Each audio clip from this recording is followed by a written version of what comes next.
for mayor for the village of Hempstead. Yes. And the reason to make that decision to run for 8 years that I sit on the board as a trustee, I've seen changes in the village that I didn't like. And I feel that now is the time for a change. You sit there and you watch that you have to have control, you have to be a leader to run a village. And right now, I don't feel like we do have a leader. I think that other people are controlling the village. They're controlling our finances, they've controlled everything that we have, and I don't think that they feel that we are capable of taking care of ourselves. And this was going on for centuries and years, and now it's a time for a change that we as a people can run our own village and do what we need to do for ourselves. I look at our police department, rather than being proactive, they're reactive. When I first took office 8 years ago, I sit down with the mayor, current mayor, and I say, you know, we need a change in our police department. I say, we need a commissioner to oversee our management staff in the police department. I said, because right now, your chief is a civil servant, and he made it clear to you that he's a civil servant and there's not much you can do with him. So we interviewed 2 people, and they was willing to come to the village and work as a commissioner for 1 year for $1. $1 they were willing to do this job for our community. And not only that, Congressman Charlie Ranger wrote him a letter. And he was the Ways and Means chairman. And he said to the mayor, if you hire these guys, you hire the best two of the best officers that ever worked in New York City. But he refused to do it. This is one of the reasons why our quality of life is going down so drastic in the village.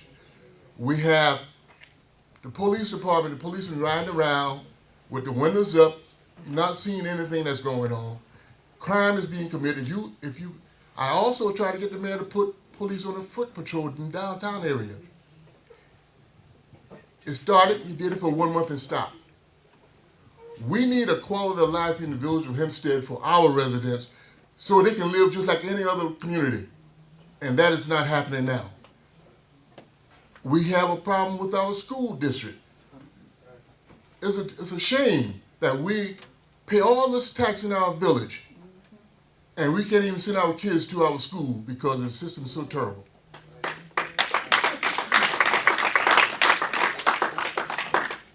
If I'm elected mayor, I'm ready to engage the school district, and I will sue them.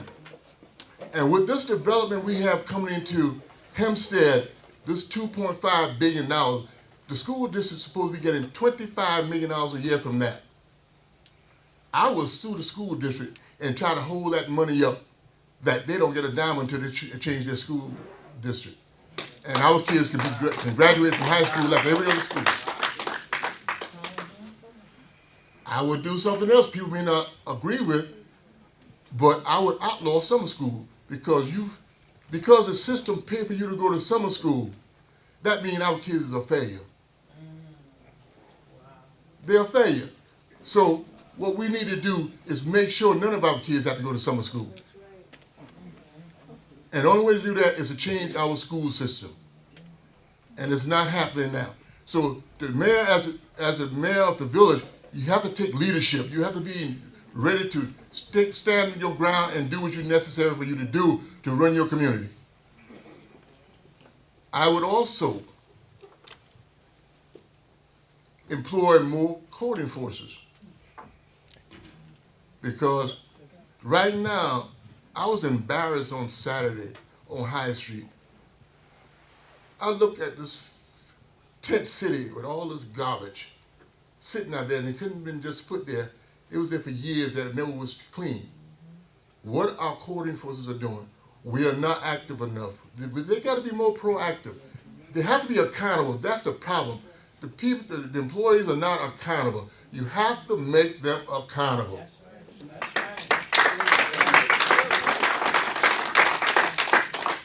If you sit back and say, well, I don't want to get involved, I don't want to get no one angry at me, then you're not a leader.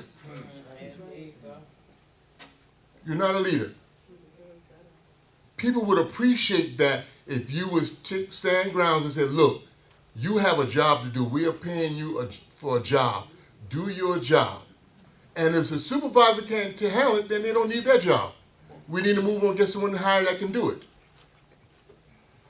But right now, as it stands, we're in a stalemate. Because if you look around now, the election time is up. Now, I'm come knocking on my door. Someone I haven't seen in 4 years. Don't even live in my community. And they come knocking on my door telling me who to vote for. They tell me who to vote for. I said, that's a lot of nerve. For 24 years, I'm living here 40 years, but now you gonna come in my community and tell me who to vote for? You still want to control me. And that's what's happening. Now all of a sudden you see all these different folks coming from Syosset, Barton City, wherever, don't live in Hempstead, knocking on your door talking about vote. For what? Who are you to tell me who to vote for? It's embarrassing. We need to take charge. We need to take... No cross conversation. Can't do that. Excuse me. That's how disrespectful people are. So anyway, we move on. This is some changes we need to make because right now I have no problem in calling the names. Call them. The Democratic Party trying to control our money in our community. That's right. They are trying to control our money. And I'm a Democrat. But I'm not going to stand by and let them think that I'm that stupid. We can't control our own community. So we need to make some changes in our community. And you can rest assured, if I'm elected mayor with Livia Rosario and Tia Morris, it will be a change. And there will be no more time change where they're going to come and tell me how we should spend our money for our own people. Thank you.